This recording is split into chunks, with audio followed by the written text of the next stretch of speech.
Welcome to Woman on Her Path. Every woman has her own unique path. But what does that mean? How does said woman know what her path is? How does she find the courage to follow her path? I am your host, Tiffany Cooper.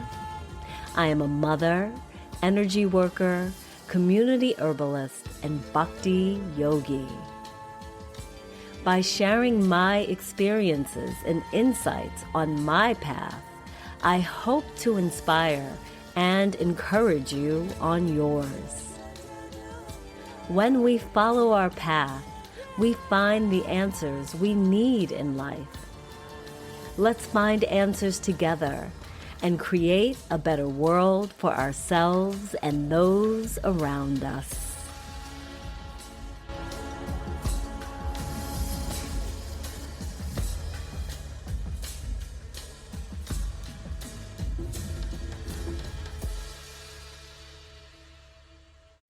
Well, woman, it is officially 2023 and an amazing year it looks like it will be. With this new year comes new energy and the opportunity to make significant changes in our lives. So much of the past has already shaken loose, and now we just need to shake it off. We are in the energy of new beginnings, and Mars, Mercury, and Uranus are all going direct in the next few weeks. So lots of internal change will be happening in this month alone. So I'm not going to get into detail about the effects of these astrological developments. I love astrology and have practiced it for many years, but I have had to put it aside because astrology can be very time-consuming, and I chose to focus on all of the other interesting things I get to explore in life. Besides, there are so many beautiful astrologers out there who are sharing their insights, and I do not need to add to the chatter. I will say, though, if you do work with an astrologer, choose one who does more than a basic reading of your chart. Try to find one who taps into the energy of your chart and can connect with the planets and the houses on a deep level, allowing them to go beyond what the eye can see. Astrology is a skill, and it takes a long time and a lot of experience to master. A gifted astrology is one who can combine their experience of reading charts with a keen sensitivity to energy.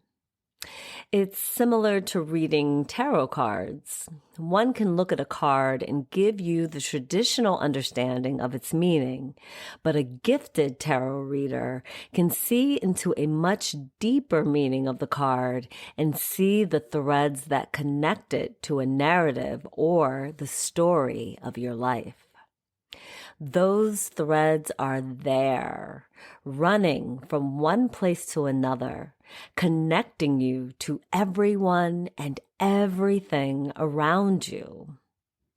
Those threads can also run to your past and your future, but the beauty is that we have some measure of free will, and we can choose which of those threads we want to be connected to. Makes me think of a Mercury retrograde. I said I wasn't going to get into this, right? One of the hallmarks of Mercury appearing as though it is rotating backwards is that people from your past will often come back into your life, pulled by a cosmic force that is giving you the opportunity to make sure that your relationship with them ended in a way that was advantageous for both of you. As if you are getting a mystical do-over to choose whether or not you want to be in each other's lives. And usually the answer is no. To reinforce that you made the right decision by moving on, or to test your growth and see if you will fall for those old tricks again. Usually that blast from the past will start to fade away once the retrograde ends or shortly thereafter. Which of these threads do we want to be connected to? I am also reminded of what is sometimes said in the realm of those of us who deal with past lives. If you bump into someone who you have a past life connection with, run. We all have met people who we have an instant, strong connection to, especially in the last 10 years. You know, that person who you met and were drawn to like a giant magnet, compelling you to think of them often, and yes, they were doing the same, and want to be in the presence of as much as possible. The one who you feel knows you better than anyone else in your life, who you can talk to about anything. That deep sense of familiarity that you have never experienced with anyone else. That, my friend, is a past life connection. And guess what? It does not mean that they are your soulmate. Actually, wait a minute. Let's talk about soulmates. So a soulmate is not someone who you were meant to spend the rest of your life floating on a cloud of romance or sliding down rainbows with. A soulmate is anyone who you have had a past life connection with, good or bad. We have many, many soulmates, most of whom we grew up with, family members and close friends. And fortunately, we get to choose, and this is where our free will comes in, whether we want to share our lives with them or not. A soulmate is not a fairy tale partner who will make all of our princess dreams come true. A soulmate is an attachment that can add joy or inflict pain in our lives. The beautiful thing is we get to decide if we want to go down one of those roads with them or not. You see, no matter how attracted to them we are, we can not engage with that attraction or attachment and go on our merry little way. Past life connections are so strong that we think we cannot resist them. We romanticize them because we are conditioned to think in our Disney/Hollywood obsessed cultures that the only powerful connections we can have with another person is if they are, in quotation marks, the one. Now, the Matrix is real, but you and I are not Trinity. The energy of past life connections is best used to heal ourselves and help others. We have free will. We have the ability to choose whether or not we will engage with our past life connections and on what level we want to engage with them on. Now, it takes a certain amount of consciousness and mental clarity, an acute sense of our own energy, and a desire to live our own lives. But once we tap into these things, we can set ourselves free. Such a relief. Don't you want to choose who you get into a relationship with rather than be compelled toward them? Well, that was one hell of a digression. I did not want to spend this entire episode talking about subtle energy. What I really wanted to ask is, woman, what is going on in your spiritual life? Do you have a spiritual life? If not, I am encouraging you to get one now. Let me explain. We are living in a time of great transition, which for many is bringing up feelings of loss, anxiety, confusion, fear, all of the things that come with tremendous change over a short period of time. The kinds of change we are currently faced with cannot be permanently stopped. However, it can be adapted to and used to propel ourselves towards something greater. In order to handle change in that way, we must work from a level of consciousness that helps us stay balanced as much as possible. That comes from a real spiritual life. Now, I know I've talked about it before on a different episode of this podcast, but I want to reiterate that the realm of subtle energy is not spiritual.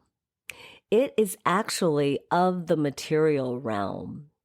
Things that exist within the domain of what we can see, touch, hear, and smell, where matter exists.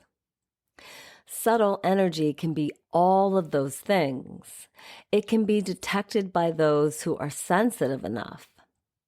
The world of spirituality transcends the material world and it powers it. Everything in the material world is made possible by the spiritual world. Our spirit souls animate our bodies. Our bodies produce material goods that we use. Gases, liquids, and solids also have a source. They did not create themselves. When we have a spiritual life, we are connecting with the source that generates the power to make everything run. That source, whether you refer to it as God, Goddess, Yahweh, Allah, Elohim, the One, Jehovah, the universe, Krishna, or any of the other illimitable names people use, is so misunderstood. Throughout time, we have been given various edicts from our source, but little information about our source. Sometimes we are told we must love our source. Other times we are told we should fear our source. But without knowledge of who we are loving or fearing, it all becomes so abstract that we eventually lose touch with it. People often have a direct experience of our source, but without a language to talk about it or people to talk about it with, it becomes a rare, unexplained phenomenon that we put on a shelf in a glass case, to be admired but not delved into. But we have to delve into it. We have to seek it out, to plug into it, because it is our birthright. It is what sustains us and keeps us strong. So, woman, I will ask you again, what is going on in your spiritual life?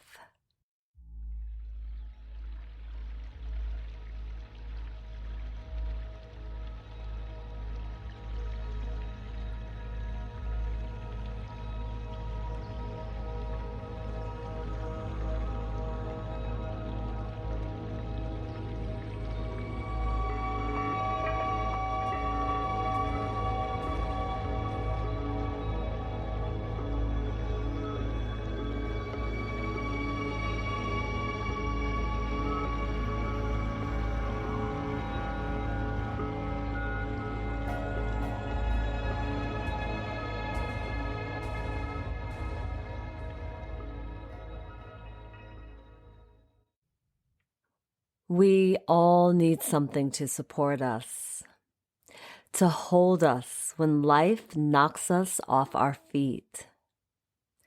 Some of us turn to people when things get rough. Others turn to things or substances. Some even turn to themselves. But all of those are prone to inadequacy. Our family and friends love us and can help us feel better when we are down. But, of course, there are times when they cannot be there for us. Acquiring things can give us a thrill and lift our spirits. But inevitably, their shine begins to fade and the truth of their superficiality remains. Alcohol, drugs, and food can give us an escape for a little while, but then we have to face the consequences when we come back to an even harsher reality created by overindulging in them. When we have faith in ourselves, we can accomplish so many things. But our individual power is limited and can only go so far. If the answer to all of life's problems could be found in those places, there would be no suffering in the world. We all need something much greater than ourselves and what we create to support us. Humanity and the earth that we inhabit is at a crossroads right now. And though many seem to think they have the answers, we cannot seem to get ourselves together enough to solve any problems. Instead, it has become a free-for-all. Those in power looking out for their own best interests, and everyone is moving in different directions.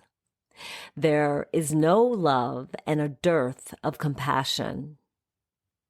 So what the hell do we do in a situation like this? We turn to something greater than us. But people have been religious with or without the inclusion of spirituality for eons, and suffering still continues, you might say. Spirituality is not about ending suffering in the material world, which is not at all possible. As long as there are living beings on the planet, some of them will suffer. Spirituality gives us the perspective and strength to transcend the suffering we experience. It will continue to happen, but we can learn to see it in a more objective way and be less affected by its sting. Along with that comes the joy of understanding the temporality of suffering and that it is only a small part of a much bigger picture. When we find a spiritual practice that speaks to our hearts and our souls, that answers the questions in our minds, that fills us with faith, not just belief, then we have found the doorway to our connection to our source. Then we are on our way to transcending the fear, confusion, anxiety, and pain of living in the world. We see everything and everyone in a whole new light. And when it's our turn to suffer, we have the support we need to keep moving with the conviction that we are never alone.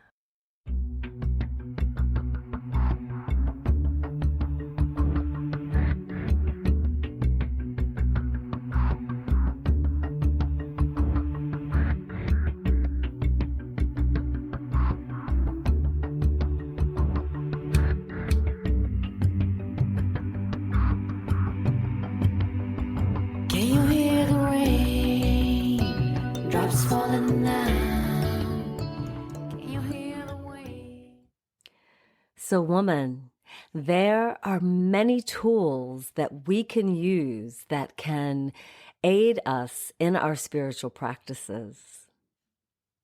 I have already done an episode on meditation, and it is one of the things that helps clear away the mental distractions that prevent us from attaining spiritual realization. People chant sacred mantras on japa or mala beads to reach spiritual heights. We can use crystals and other sacred items to connect with divine energy. There are so many things that we can do. So today, I thought I would share some crystals you can use and a mudra or hand gesture to help deepen meditation.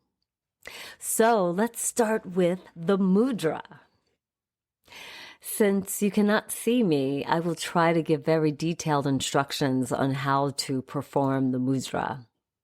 The mudra we are working with today is called Dhyana mudra.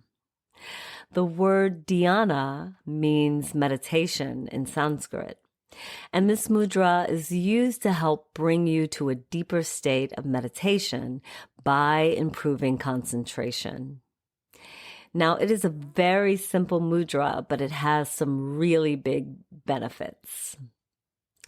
So here we go. So the first thing we're going to do is we'll take our left hand and we'll place it out in front of us with the palm facing up. So the left hand is just right out in front of you. It doesn't have to be at any particular height, whatever's comfortable. And that hand is facing upward.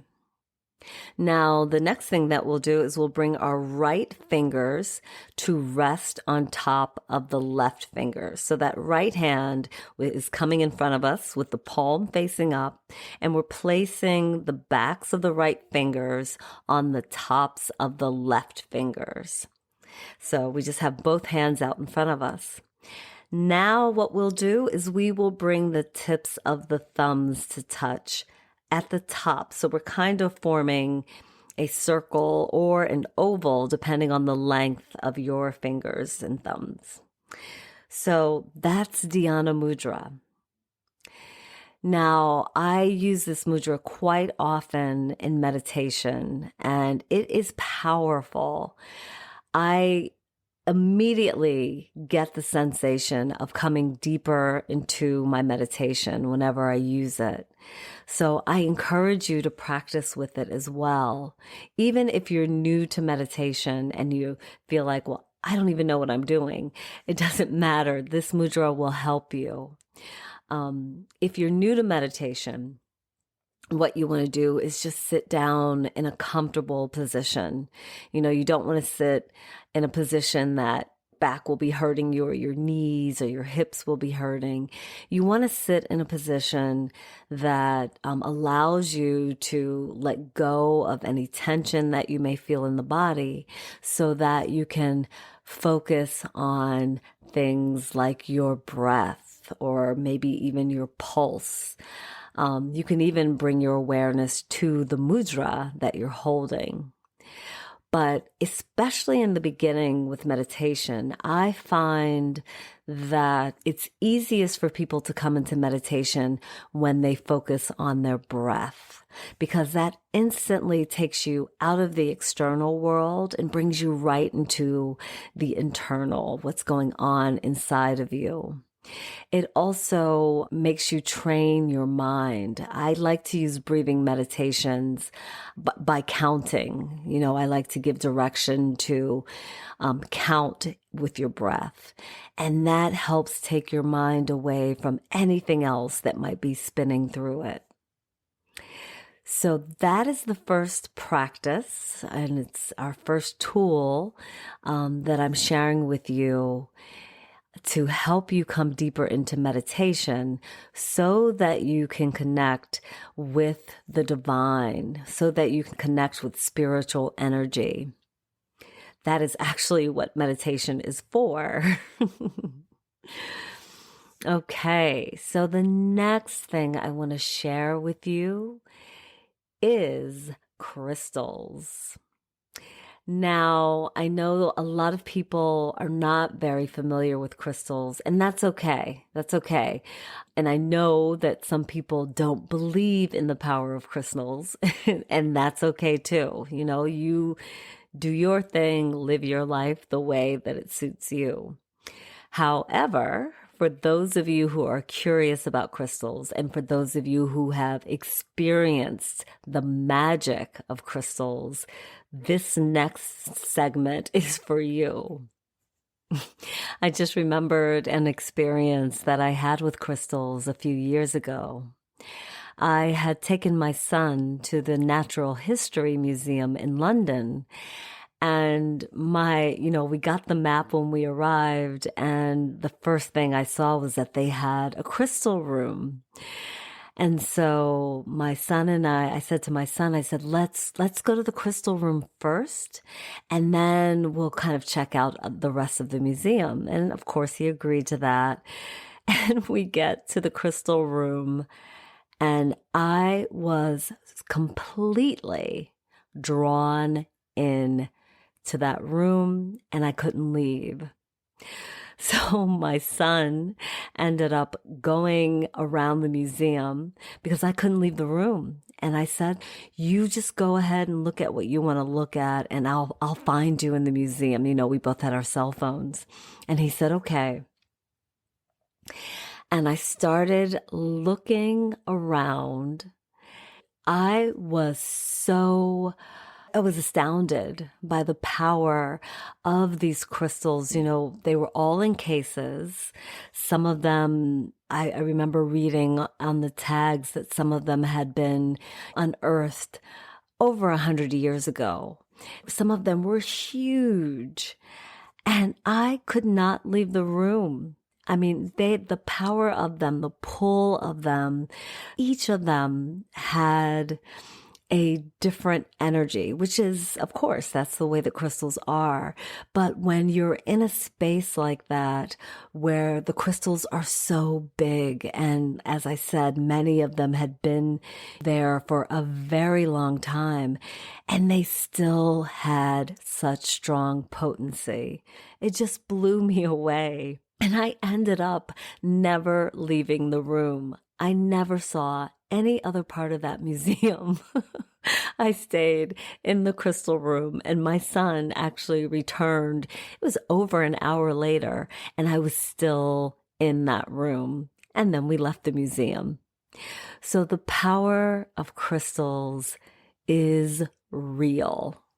I can tell you from experience. And the first one that I'll share is turquoise.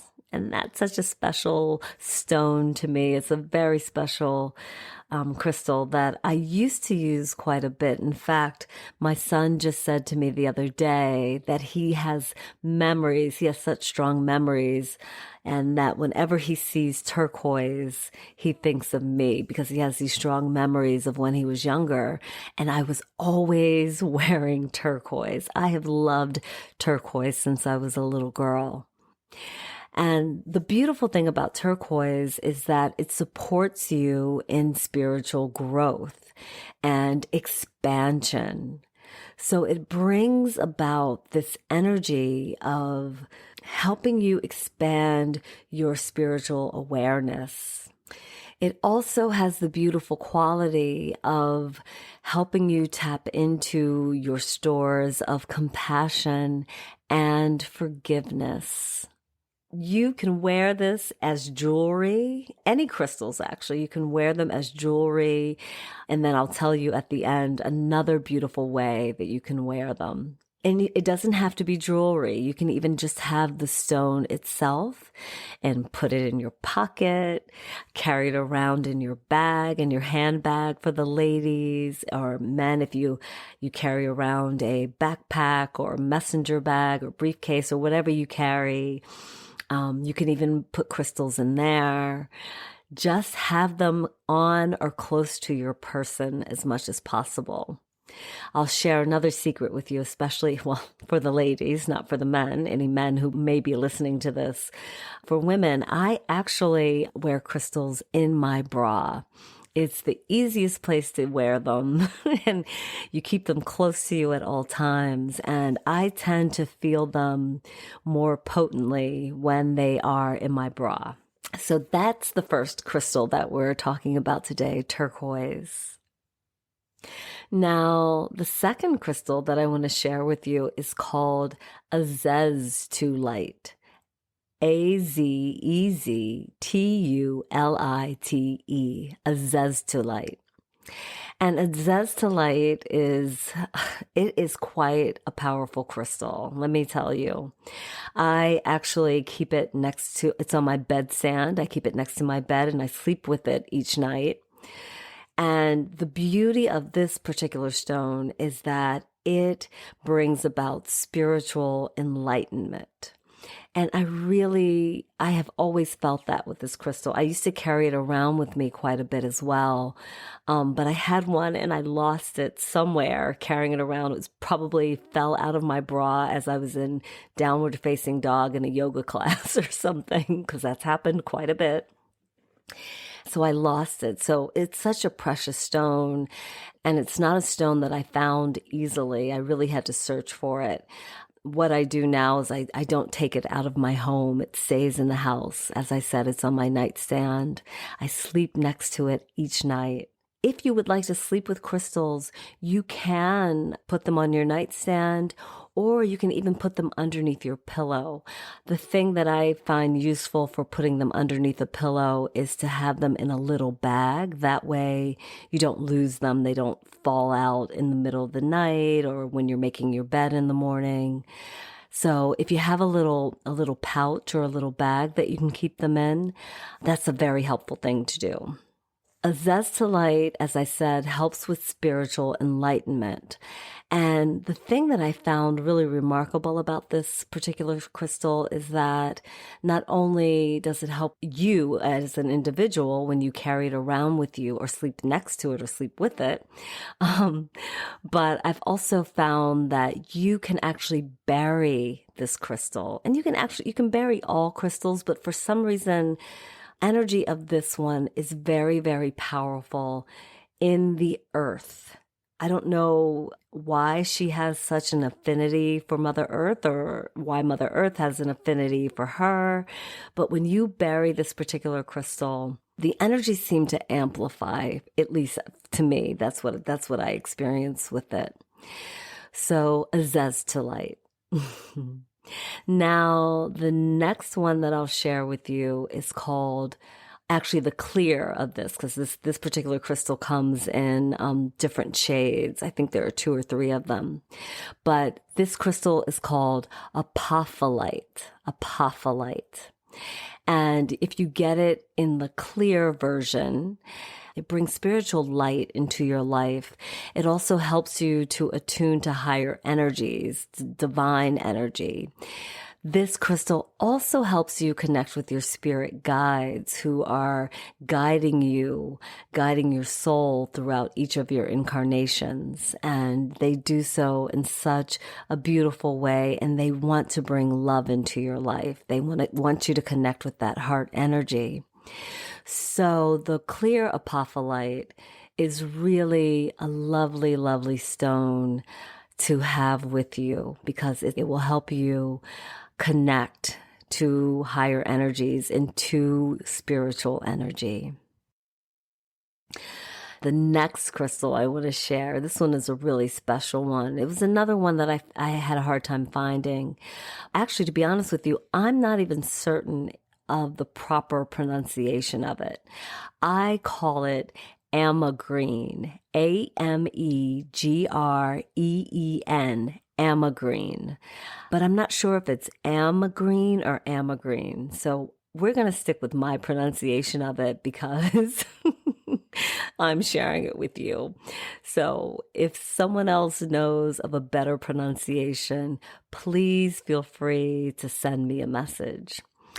So getting back to this particular crystal, this one helps enhance spiritual connection, and it also helps with compassion and emotional healing.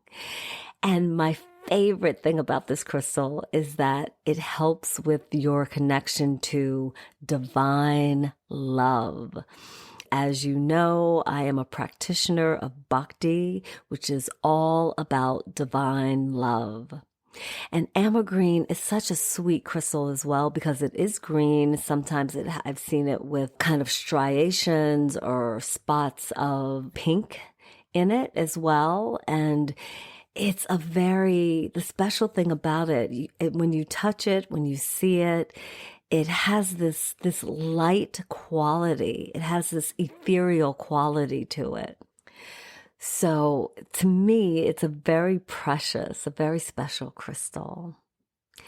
And the final crystal that I'll share with you is called Moldavite. This one is powerful. It has an interesting history to it. I mean, I have read before that sometimes people connect it to the Holy Grail. I've also I've talked to people and also read about how a lot of people feel and believe that this crystal actually comes from perhaps another planet, that it came to us from outer space and landed on planet Earth. And when you experience this crystal, you have no doubt that she is special. It's another one of those rare ones. It's kind of difficult to find, and it's also quite expensive. But once you come in contact with it, it gives you, I don't even know how to explain it. It gives you this experience that tells you right away that it's the real deal and that it's very, very special. So one of the things that happens with Moldavite is that it's called the Moldavite flush.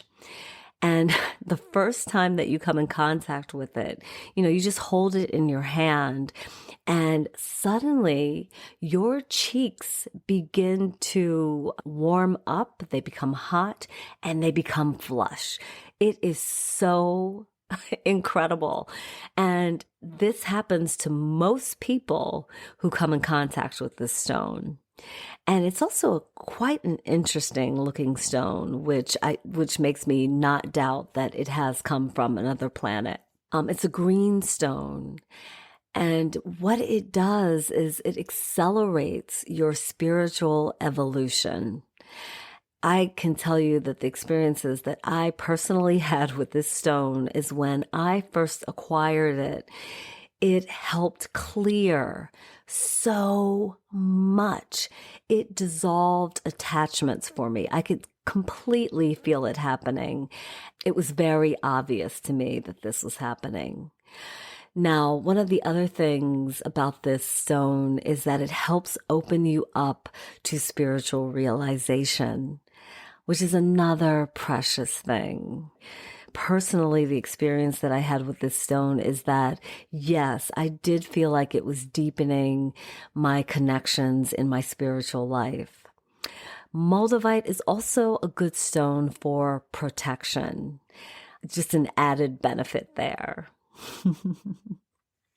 So those are our crystals for this episode. Please seek them out. You don't have to seek out all of them, but at least try to work with one of them. Again, you can just carry them around on or near your person. I do also want to share another way to work with stones, which is creating a crystal elixir. Some people just refer to it as crystal water. And this is such a wonderful thing that you can do with them. I'm really into elixirs lately because I just had a beautiful journey and experience someone else where I found an elixir for them, and it really touched my heart on a deep level. So I've been kind of working with different elixirs lately. The wonderful thing about crystal elixirs is they're very easy to make, and they're a very powerful way to work with crystals. I'm not going to give a class on how to make a crystal elixir. I just want to encourage you to do a little bit of research on your own because they're very simple to make. The basic way to make a crystal elixir is to take a crystal, a clean crystal, and the most important thing is that you want to research your crystal because you want to make sure that this crystal will not release any toxins into water or anywhere else for that matter that you will ingest. Please, if you decide to make a crystal elixir, make sure your crystal is clean. And even before that, make sure that you research your crystal. All you're going to do is you're going to put your crystal into water and leave it there overnight. Say, for instance, there is a crystal that's really, really calling to you, and you do find out that it is toxic to drink or ingest or put in your mouth or anything like that. If that should happen, there's still a way that you can make an elixir with it. You can actually put it into a jar with a lid on it. So this jar is closed. You're also putting water into that jar. So you're taking a jar, you're putting water in it, you're putting your crystal in it, and then you're closing the lid tightly. Then what you do is you take that jar and you put it into a larger container, whether it be a bowl or you want it to be a glass container, and you're putting that into that larger container with water. So you're still immersing the crystal into water, but you're not exposing yourself to the toxins because that lid is going to stay on your jar and the energy of that crystal is still going into the water that you will drink. I hope that made sense. I wasn't really thinking about what I was saying before I said it. So if you have any questions, feel free to reach out to me, send me an email, and ask those questions. So you're going to let those crystals, that one crystal, or maybe you have multiple crystals in your water, you're going to let it soak overnight. The next day, you're going to, and the other thing, let me back up a little bit. Let me add that when you do soak these crystals overnight, it is so beneficial to do it on a full moon night. Put your crystals, your water that you're making this elixir with, put them in the moonlight. You don't have to go outside, but you can put them near your window and let them absorb that light of the moon as well. That will make your elixir extra special. So what we're going to do is we're going to put them in that moonlight, and then the next day you will just remove your crystals from the water. You put your water, that crystallized water, into a container that you can store it in. You can drink it throughout the course of the day. And so that's a quick way, a quick explanation about how to make an elixir, a crystal elixir. But if you really want detailed information on how to do it, you can research it online, I'm sure, or you can go to a crystal shop. Or, like I said, feel free to reach out to me anytime with any questions that you have about anything that I mention on the podcast. So there you have it, woman. Enjoy working with crystals because they are truly, truly powerful medicine.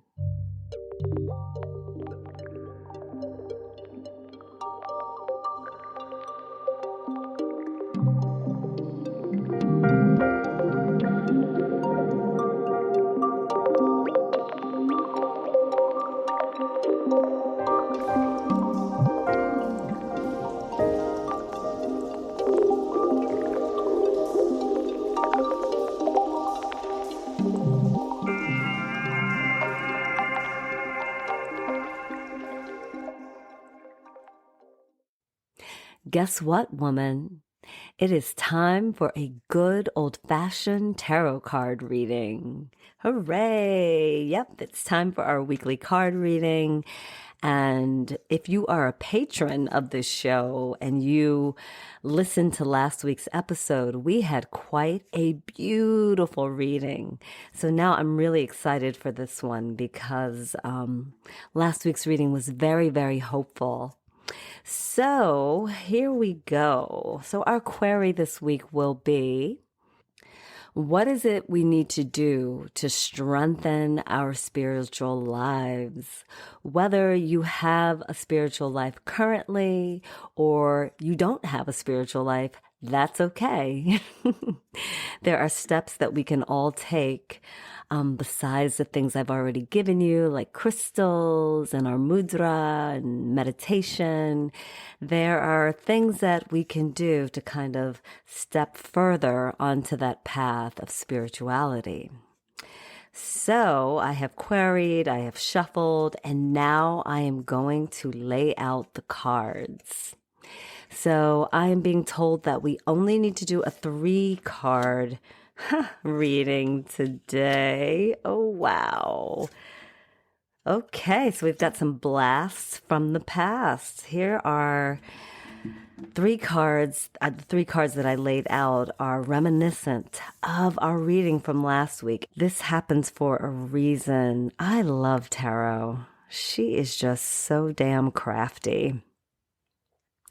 So, as I already mentioned, our reading last week was quite the reading. We received some really positive and encouraging messages about the coming year, because the reading last week I did was for the new year. And so what has happened today is that 3 of the cards that I just laid out are from last week's reading. One of them in particular keeps coming back to us. So this is an important card for Woman on Her Path listeners. So let's get started with our reading. The first card that we have here is the Strength card. And so for patrons, you will definitely be familiar with this card in our recent tarot readings. And you will also remember that I have posted this card on our page. This is my favorite Strength card from all of the tarot decks that I've ever seen. And I'll just give you a little bit of an explanation of what this card is like. It is the Strength card, and the picture on the card is a lion. It's a male lion, and it has very distinct energy. It is opening its mouth to roar, and at the same time, it looks like it's smiling or even laughing. And that is what I love about it, is that this lion is happy in its strength. That's definitely the energy that I get from it. It's not just the picture, it's the energy that's coming from the card. And this particular card is telling me that we, the listeners, and of course me, the host of Woman on Her Path, will be confident and happy in our strength in the coming week. And that's always such a reassuring thing to hear, right? You know, we all have moments where we feel like we're standing in our power, we're feeling strong, we're feeling confident, but sometimes we can feel a little insecure at the same time. It's like, okay, I'm feeling good, I'm feeling strong, but what's around the corner? And this card is telling me that that will not be the concern for us in the coming week, that we will feel the full measure of our own personal power, and that we will be happy in it. We will be enjoying that energy, and not in a egoistic or conceited way. This is about appreciating our strength and our power exactly the way it is. You know, it's important for us to know what our power, our abilities, our capabilities, our talents, you know, all of those things. It's important for us to understand them within ourselves. so that we can use them to their highest potential. True strength also comes from a sense of humility. And the reason I say that is, as I have mentioned earlier in this podcast, all of the energy, all of the power that we have comes from a single powerful source. And that source powers everything and everybody on the planet. So humility is understanding that there is a source much greater than us, and this source also powers us, gives us our power. So, this is a good card. It keeps showing up for us, and I'm liking that it shows up so often for us lately, and it's just guiding us on our path. So the next card that comes up for us, and as I mentioned, came up for us last week in a very beautiful way, is the Ace of Cups. And I don't remember what this card represented for us last week, but for us this week, this card is telling me that it's representing wealth for us. And it is not about necessarily physical wealth or monetary wealth. It's not about us becoming millionaires or billionaires. No, because that's superficial wealth. That will only get us so far. And that's not what's going to really empower us on the path. Of course, it's hard to feel a sense of power if we're struggling or if we don't have any money at all. I mean, we need some money to survive. Not much, but we do need it. But this is about wealth. Let me dig a little deeper here. Okay, it's about spiritual wealth. So we will have that coming to us in the coming week. The last card, we are stepping into our strength. We're stepping into our power. So that is allowing us the space, the energy, and the time to pursue our spiritual lives on a deeper level.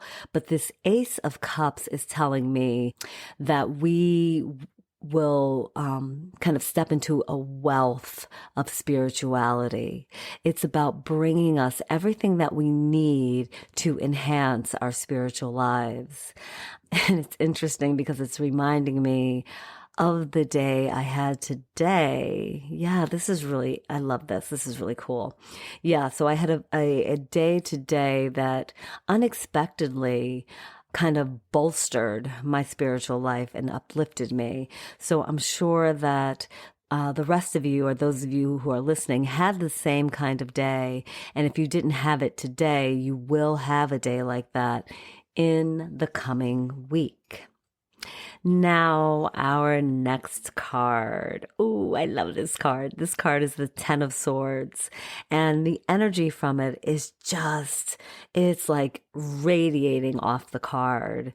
This is such a powerful card for us to receive because the way that it's not just about the appearance. So I won't even describe the appearance in detail. I will just say that it is the Ten of Swords. So there are clearly 10 swords on this card.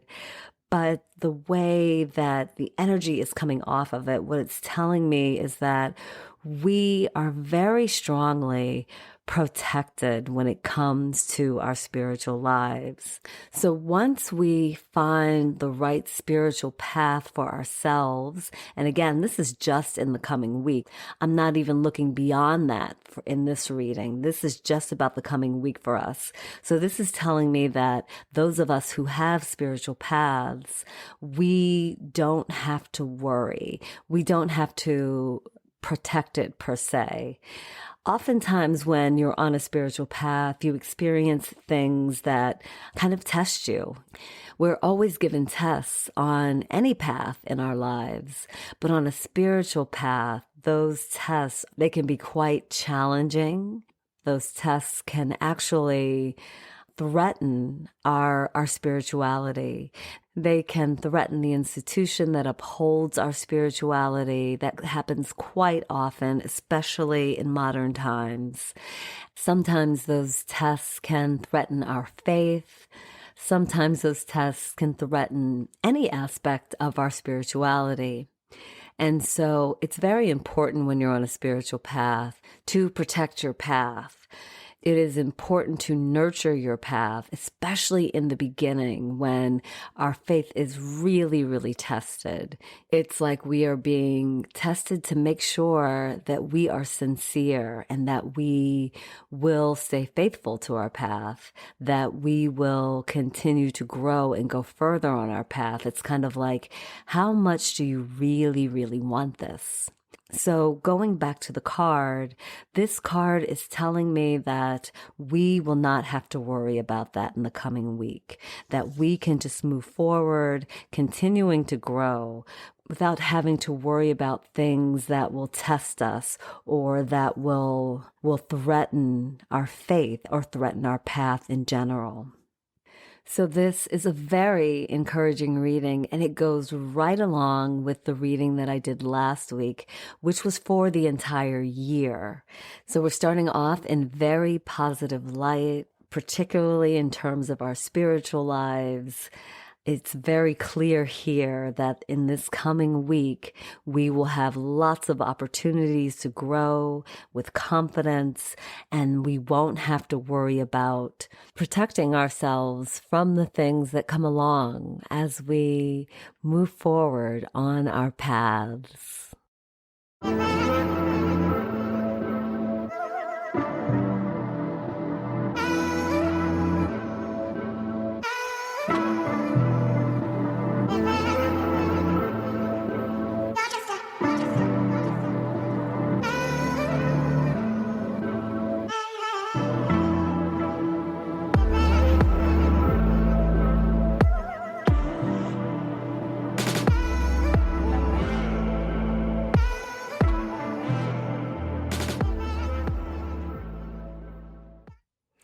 So here we are. We have reached the end of another episode of Woman on Her Path.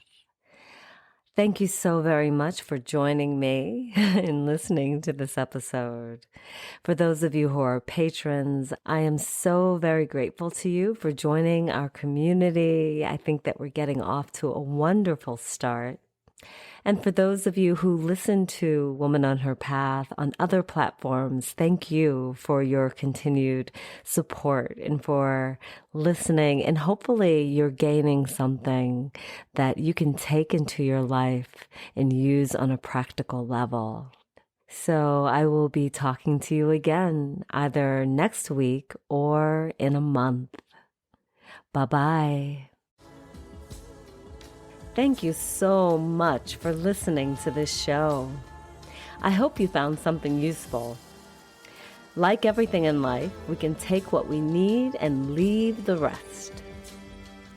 Please feel free to contact me with comments or questions at womanonherpath@gmail.com.